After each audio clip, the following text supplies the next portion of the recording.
मैं लड़ूंगी भी और जीतूंगी भी। अभी नहीं तो कभी नहीं। आप देख रहे हैं अब तक न्यूज इंडिया, जो आपको रखे आगे। स्वागत है अब तक न्यूज पर। मैं जाबिर शाह। दर्शकों, धुलिया मतदार संघ के उम्मीदवार को लेकर काफी चर्चाएं थी कि भाजपा ने अपना उम्मीदवार तो उतार दिया, लेकिन कांग्रेस ने अभी तक अपना उम्मीदवार क्यों नहीं उतारा? क्या कांग्रेस के पास कोई उम्मीदवार नहीं है? इस तरह की अलग अलग बातें धुलिया लोकसभा मतदार संघ में मतदाताओं के बीच चल रही थी या चलाई जा रही थी, ये एक सवाल है।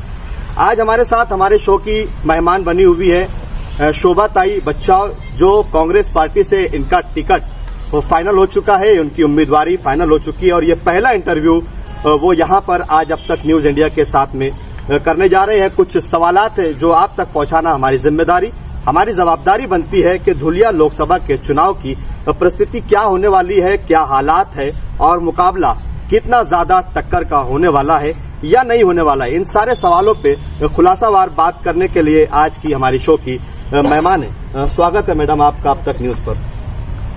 सबसे पहला सवाल ये कि कांग्रेस के उम्मीदवार को फाइनल होने में इतना वक्त क्यों लगा?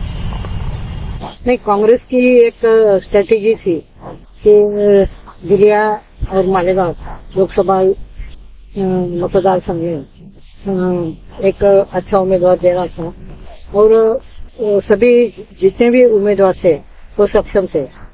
हर नाम पे चर्चा चल रही थी।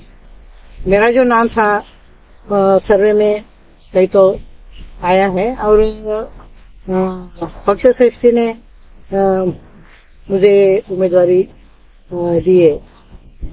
ऊपर से हमारे जो नेता है राहुल जी गांधी, सोनिया जी गांधी, हमारे खड़गे साहब, चंद्रशाला साहब, नाना पटोले जी हमारे प्रांताध्यक्ष और उन्होंने सबने और स्वराज साहब और महाविकास आघाड़ी के जितने भी नेता है उन्होंने मेरा नाम तय किया और मुझे ये उम्मीदवारी दी। आपने कहा कि सक्षम उम्मीदवार, तो क्या धुलिया मालेगांव या धुलिया लोकसभा मतदार संघ में कोई सक्षम उम्मीदवार नहीं सके जो नासिक से उम्मीदवार देना पड़ा? नहीं, उम्मीदवार तो सभी सक्षम थे, लेकिन पक्ष श्रेष्ठी को एक महिला उम्मीदवार की वो सर्च कर रहे थे और मैं मालेगांव से, यानी मेरा मायका भी है, मैं बहू भी हूँ और मेरा यहाँ पे आरबीएच कन्या विद्यालय में पढ़ाई हुई है।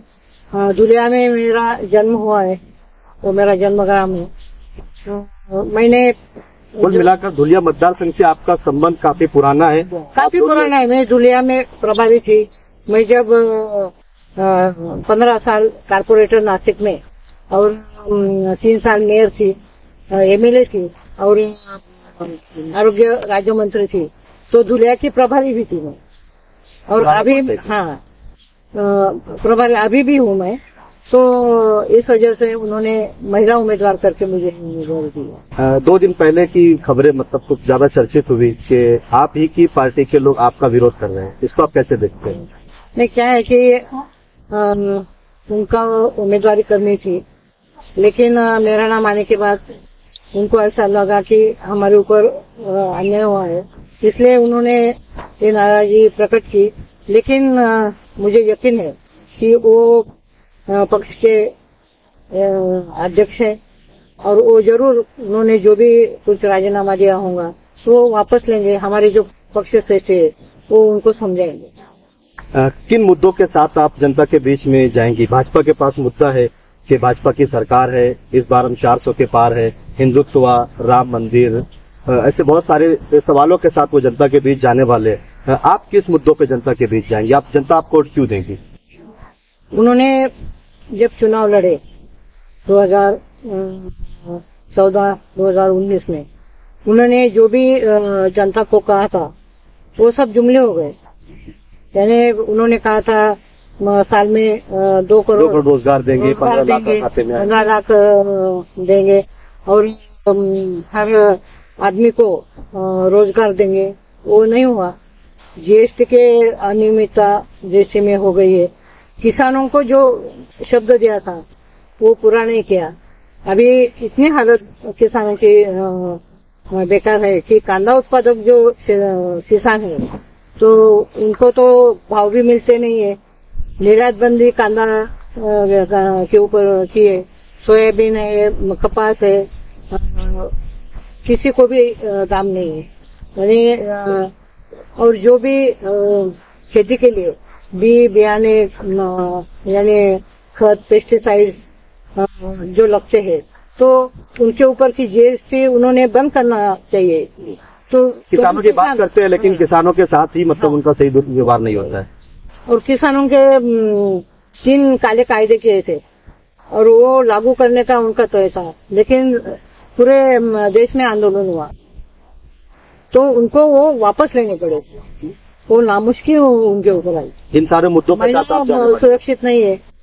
मणिपाल में क्या है, पंतप्रधान आज तक मणिपुर नहीं गए। आज तक मणिपुर में नहीं गए, फॉरेन में घूमते हैं। ऐसा थोड़ी चलता है। जो आम आदमी है उनको न्याय देना चाहिए।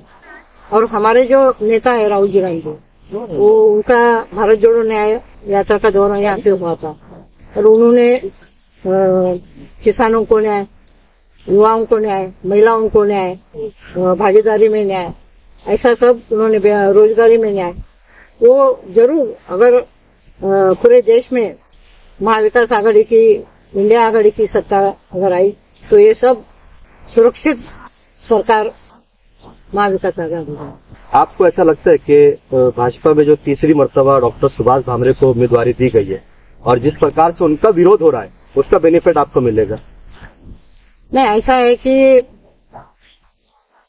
जो उम्मीदवार है तो उनको 10 साल वो साधन है, डिफेंस मिनिस्टर भी रह चुके हैं, लेकिन जो काम करना चाहिए था वो उतना हुआ नहीं है। लोग नाराज है। मैं घूमती हूँ तो मुझे वो बताते हैं, यही नाराजगी उनके पक्ष के लोग भी बता रहे हैं। तो उनके ऊपर नाराजगी है और भाजपा के ऊपर ही नाराजगी है। तो इस बार जरूर चित्र बदलेगा। आपके पास वक्त कम है, आप बहुत देर से उम्मीदवारी के मैदान में आई है और आपके अपोजिट जो है वो आपसे 1 महीना पहले अपना जाल बिछा चुके हैं। आपके पास वक्त कम है, कैसे आप तैयारी करेंगे?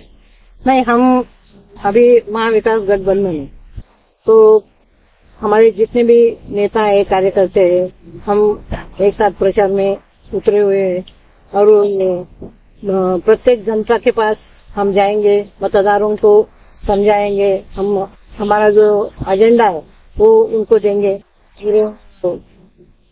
ये चुनाव में जरूर उनका आशीर्वाद हमें मिलेगा। आपको क्या लगता है, आप सिर्फ लड़ने जा रही है जीतने के लिए? नहीं, मैं लड़ूंगी भी और जीतूंगी भी। अभी नहीं तो कभी नहीं।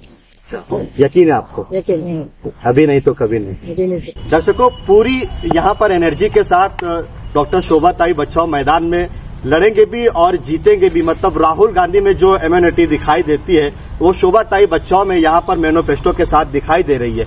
कई मुद्दों पर इन्होंने कहा कि किसानों की बात अगर करेंगे तो कांदा न्यारबंदी को लेकर किसान नाराज है। भाजपा की कई नीतियों के साथ, कई योजनाओं के साथ किसानों में, युवाओं में, पढ़े लिखे लोगों में बहुत सारी नाराजगी है। 2 करोड़ रोजगार पर बात हुई है, 15 लाख खाते में आने वाले थे उस पर बात हुई है। और कांदा निर्यात बंदी जो किसानों का सबसे मजबूत हथियार होता है, सक्षम मतलब उनको अगर कोई करता है तो सबसे ज्यादा धुलिया लोकसभा में जो है वो कांदे के लोगों के सबसे ज्यादा आंदोलन होते हैं। इसी की वजह से सरकार हमेशा किसान मंत्री भी इसी क्षेत्र से देते हैं। इसका कारण भी यही होता है। अभी देखना यह है कि डॉक्टर शोभा ताई आज बंडू काका बचाव के यहाँ उनसे मुलाकात करने के लिए या बंडू काका बचाव का इस पर क्या कदम होगा, वो उनके साथ कितना सक्षम खड़े रहेंगे। धुलिया लोकसभा की सीट अब किसके खाते में जाएंगी, कौन यहाँ का सिकंदर होगा, ये तो जीत के बाद ही पता चलेगा। आप मालेगांव अभी जाने वाले, मुस्लिम कम्युनिटी के बीच में भी आपको मुलाकात करनी है। क्या लगता है आपको मुस्लिम समुदाय जो है तो उनका ऐसा कहना है कि असुरक्षित वातावरण है, तो हमको ऐसा सुरक्षित वातावरण चाहिए, यानी भरोसा चाहिए। और ये भरोसा निश्चित रूप से कांग्रेस और महाविकास आघाड़ी। बहुत शुक्रिया आपका अब तक न्यूज इंडिया को समय देने के लिए।